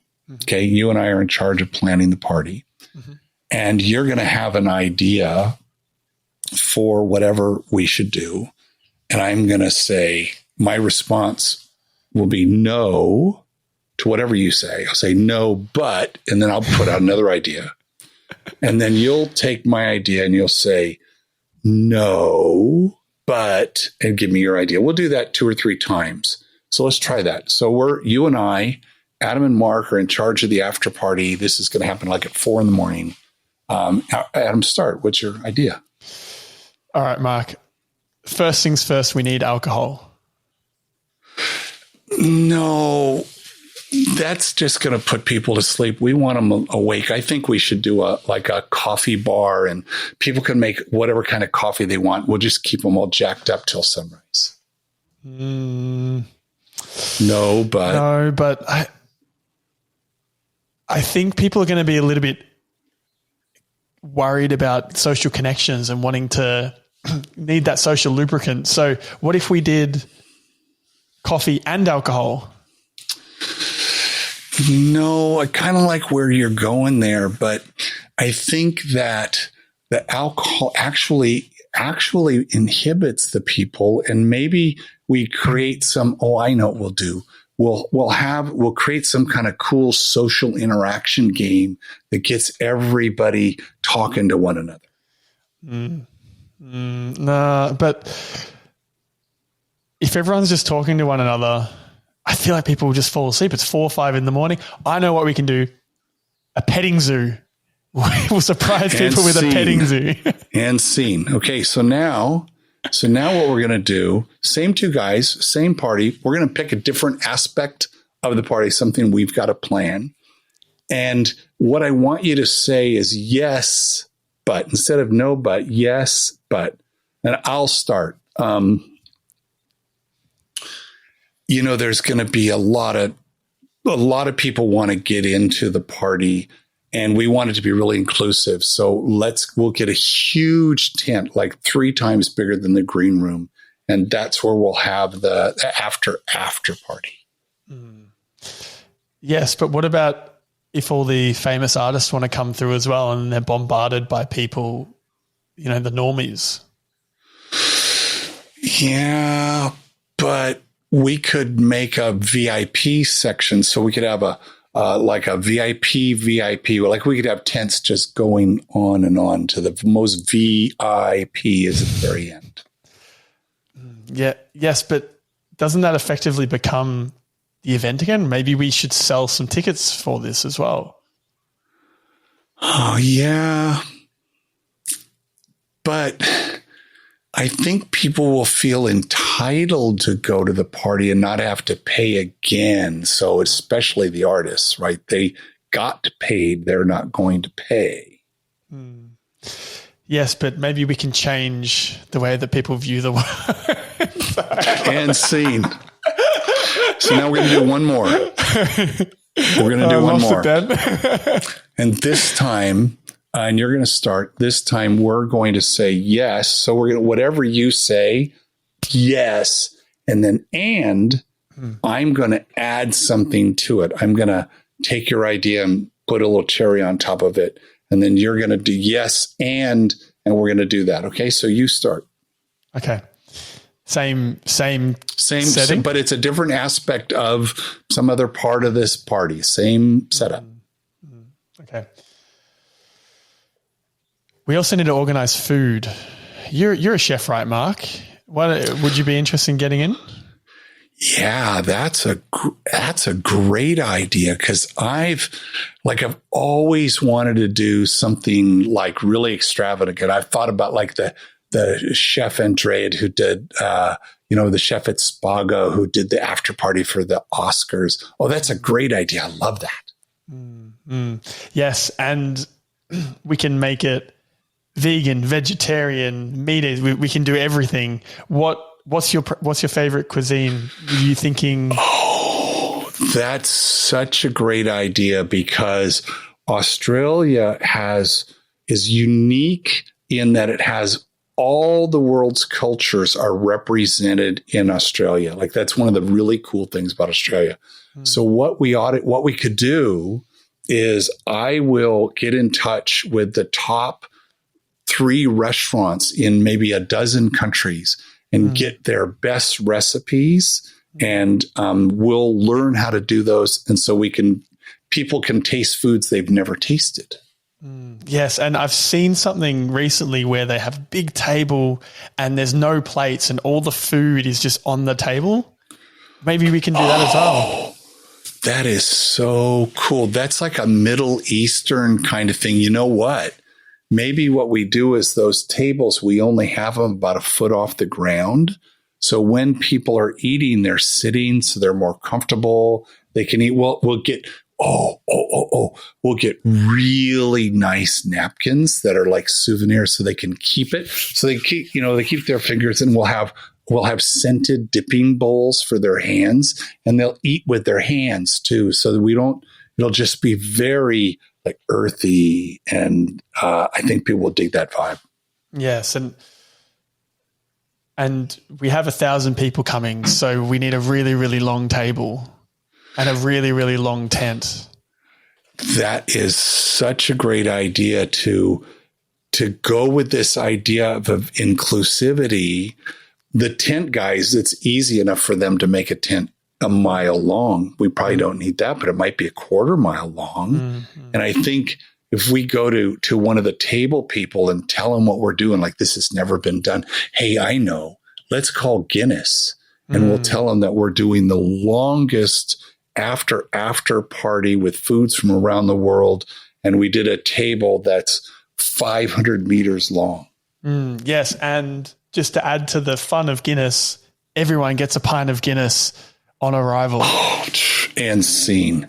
Now, I want to ask you, in doing that, you did great. That was your first one, so don't ever say you didn't do improv. Which of those interactions was more fun for you? The yes and, by a long shot. So how many companies run a no but culture or a yes but culture? How many people in your life do you know no but you or yes but you? Well, I had a conversation yesterday with somebody, and it was a bit of a rough conversation, and it was a back and forth of no buts. And I thought about this because I've heard of this idea before. I kind of had a feeling you were going to go down this path, and I was trying to use yes and instead of no but. The challenge I found was it felt fake. It felt forced in a conflicting conversation. Yeah. What are your thoughts? Well, I think if you call attention to it and say, why do you keep denying? If you care about my opinion and what I have to say, why do you keep denying everything I'm saying? Because that's what you're doing. We're trying to have a conversation and you have your shields up. No, but like, I'm right. Nope. Shields are back up. So that's not a conversation. So I do that. We we just call it. It's like, hey, don't seem to be interested in my ideas. You keep canceling them. You're no-buddying me. And that's not fun for me. It can't be any fun for you. We're not making any progress. Do you want to start? Would you like to start over? Oh, so let's reset. No harm, no foul. Got your back. Let's reset. Most people, when you call it out like that, if the stakes, the original stakes for the interaction are high, they'll want the interaction to be positive and have a good outcome. And if they don't care, they're not worth the time to talk. Yeah. It says, hey, I guess it doesn't matter. Good. Thanks. I appreciate the 45 minutes back in my day. Thank you. Bye-bye. Yeah. No, hey, no judgment. No shade on that. I'm good. But I'd rather, and you don't have to say, hey, I'd rather go spend my time with someone where we can actually have a profitable or at least a positive conversation. Okay, my friend. Brilliant. Last question for you, Mark. What's the meaning of life? 42. Brilliant. I love it. I was I got invited to an open house, a beautiful home here in Santa Barbara overlooking the ocean. And the hostess, dear friend, I arrived with another guy who was about my height and my age and my lack of hair. And she says, oh, Mark, this is Douglas. Douglas, this is Mark. And I go, I know Douglas. And Douglas says, I know Mark. But we'd never met. And it was Douglas Adams, and who wrote Hitchhiker's Guide to the Galaxy, to the Universe. And he's the one who said the meaning of life is 42. And so but I'd never met him in person. I knew he had used our software to do a lot of his work. And he knew me as the guy who made the software. And we ended up monopolizing each other's time for the whole evening. We went on the back deck and looked out over the city, and we talked, and we became instant best friends for the 2 years. He retired here to Santa Barbara and from the UK, and we were such dear friends. And I had invited him to a big dinner downtown, a big business dinner. I wanted him to meet like the Santa Barbara, digerati. And he passed away that morning in his gym because he was never late. And here I had bought a table and invited 9 friends, 8 friends and myself. And he was going to be there so they could meet him. And it's like, where's Douglas? Where's Douglas? And then I called and I go, oh my God, I'm so sorry to tell you, but he passed away this morning. So the meaning of life is 42. 6 weeks later at service talking to his assistant. She was a dear. She says, I have 20 hard drives and I have no idea where to start. There you go. Yeah. Wow. All right. Thank you, Mark. Thank you very much. I'm glad you reached out. It was a fascinating conversation. Brilliant. Speak to you soon. Bye-bye.